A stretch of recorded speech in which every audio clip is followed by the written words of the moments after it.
पाकिस्तान कुछ ऐसे सिद्धांतों पे चलता है कि आ गई तो ईद बारात, नहीं तो काली जुम्मेरात। पर ऐसा लग रहा है कि काली रात बढ़ने वाली है पाकिस्तान के अंदर, क्योंकि सऊदी अरब ने 72 घंटे का शर्त रख दिया है। क्या है ये शर्त? और मजे की बात ये है कि पाकिस्तान इसके लिए भी दोष दे रहा है भारत को। तो वहीं दूसरी तरफ भारत के दोस्त इजराइल ने अब भारत के सबसे बड़ी समस्या को न सिर्फ हल कर दिया है, बल्कि आनन फानन भारतीय बॉर्डर पर पहुंचा दिया है खास हथियारों को। जानेंगे कौन से हथियारों को इजराइल ने पहुंचा दिया है और उसमें क्या खासियत है। इसके अलावा बहुत कुछ, आइए जानते हैं इन खबरों को विस्तार से। आजादी के बाद कभी भी इस चीज पर ध्यान नहीं दिया गया है कि बॉर्डर को किस तरीके से सुरक्षित रखना है। चीन ने न सिर्फ अपने बॉर्डर को सुरक्षित रखा, बल्कि धीरे धीरे दूसरे की जमीन कैसे हड़पनी है उसके लिए भी बड़ी रणनीति बनाई। पर भारत ये काम नहीं कर सका और इसी का असर है। आप देखेंगे भारत के कई इलाके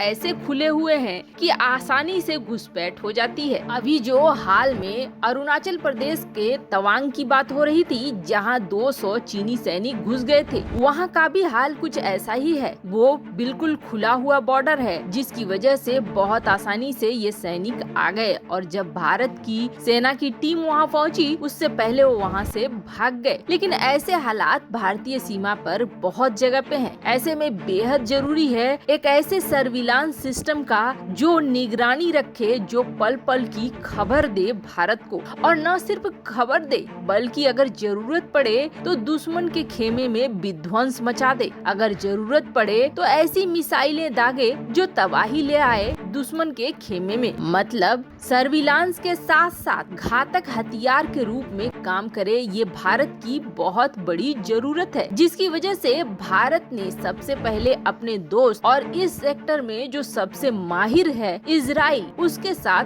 डील की। और ये डील थी हेरोन ड्रोन की। हेरोन ड्रोन भारत पहुंच भी गए। वैसे कारगिल के युद्ध में भी इजराइल ने हेरोन ड्रोन भारत को दिए थे, पर उसके बाद इस वक्त बेहद जरूरी हो गया है सर्विलांस और इसके साथ साथ एडवांस होना। 4 हेरोन ड्रोन की डिलीवरी की है इजराइल ने और जिसे सीधे LAC पर तैनात भी कर दिया गया है। और सबसे बड़ी बात ये है कि ये जो हेरोन ड्रोन है, ये पिछले हेरोन ड्रोन से बिल्कुल अलग है। पहले वाले हेरोन ड्रोन सिर्फ सर्विलांस के काम में आते थे, जिसे अब प्रोजेक्ट चीता के अंतर्गत इजराइल आर्म्ड UAV में बदलने वाला है। यानी कि पुराने हेरोन ड्रोन में अब हथियार लगेंगे, वो हथियार जो विध्वंस फैला सके। तो वहीं जो नए एडवांस हेरोन ड्रोन दिए गए हैं, उनमें एंटी जैमिंग की सुविधा है, साथ साथ इसके रडार की कैपेसिटी बहुत ज्यादा बढ़ाई गई है। मतलब काफी दूर से ही हेरोन ड्रोन को सूचनाएं मिल जाएंगी कि कहां कुछ क्या चल रहा है। सर्विलांस के लिए अब ये हेरोन ड्रोन काफी एडवांस हो चुके हैं। साथ ही साथ जैसा कि पुराने हेरोन ड्रोन में भी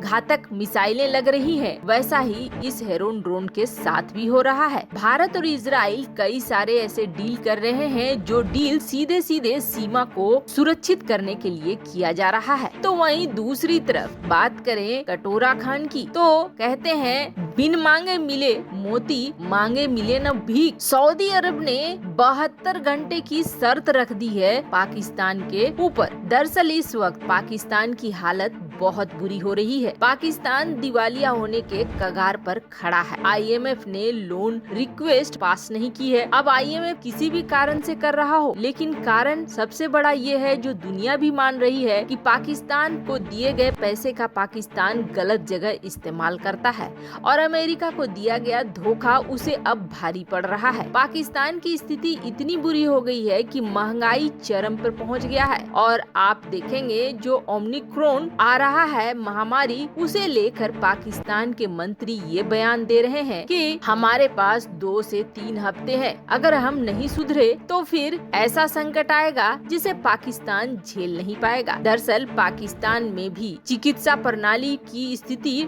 डामाडोल है, ऊपर से गरीबी और भी ज्यादा फैल रही है, महंगाई और भी फैल रही है। भ्रष्टाचार की बात करें तो सेना के अधिकारी से लेकर प्रधानमंत्री के तंत्र तक सब भ्रष्ट हो चुके हैं। उनके ज्यादातर नेताओं को और ज्यादातर अफसरों को देखेंगे आप संपत्ति पाकिस्तान में नहीं बल्कि पाकिस्तान के बाहर है। अब ये लूट खसोट मची हुई है पाकिस्तान के अंदर। और दूसरी सबसे बड़ी बात ये है कि पाकिस्तान की साख न सिर्फ पश्चिमी देशों के सामने गिरी है बल्कि पाकिस्तान की साख गिर गई है खुद मुस्लिम देशों के सामने भी। उन्हें भी ऐसा लगता है कि पाकिस्तान कब किसका साथ दे और किसका साथ न दे कहना मुश्किल है। जैसे कि हमेशा ऐसा होता आया था, सऊदी अरब पाकिस्तान को बहुत मदद करता था। शुरू से इतिहास देख लेंगे आप तो पाकिस्तान में सऊदी अरब का दान बहुत ज्यादा काम आता था उनकी अर्थव्यवस्था में। पर पाकिस्तान ने वहाँ भी चालाकी दिखाई थी। दरअसल पाकिस्तान ये सोचता है कि हम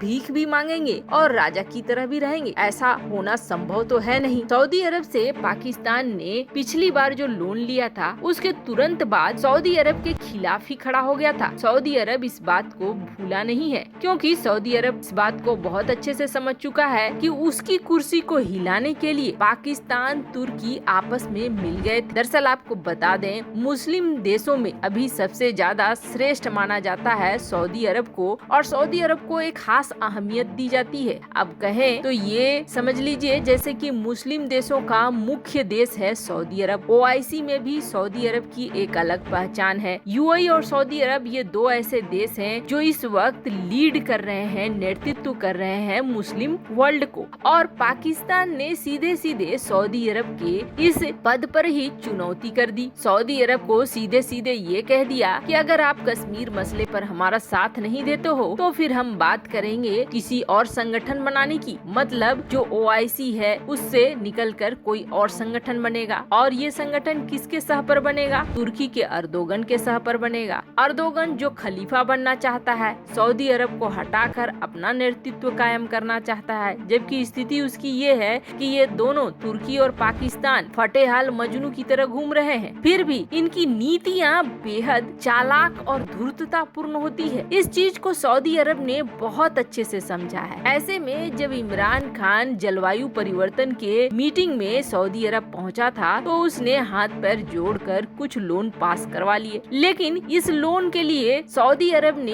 एक तो परसेंटेज रखी हाई और दूसरी तरफ ये दान वान वाला सीन नहीं था। 3 बिलियन कैश डिपॉजिट की बात हुई और 1.2 बिलियन ऑयल के रूप में डॉलर देने की बात हुई। पर अब जो सीधा शर्त रखा है सऊदी अरब ने, आपको बता दें पिछले महीने हो चुके हैं लेकिन अभी तक सऊदी अरब ने एक तो पैसा नहीं दिया है। पर अब जब पूरा घबरा कर सऊदी अरब को पाकिस्तान बार बार मांग रहा है तो सऊदी अरब ने ये कहा है कि ये पैसे तो हम देंगे लेकिन आप रिटर्न रिक्वेस्ट दो कि अगर हम जब भी मांगेंगे पैसे आप 72 घंटे के अंदर हमें हमारा पैसा वापस लौटाओगे। TheRepublic.com में छपी इस खबर के अनुसार पाकिस्तान ने इस पर साइन भी कर दिया है। अब जरा सोचिए 3 दिन की नोटिस में कैसे पाकिस्तान जो खुद फटे हाल है लौटाएगा सऊदी अरब का रुपया। वैसे आपको क्या लगता है सऊदी अरब ने पाकिस्तान के ऊपर जो ये शर्त रखी है क्या ये सही किया है? कमेंट कर अपनी राय जरूर बताएं। जल्द मिलते हैं अगले वीडियो में नई खबर।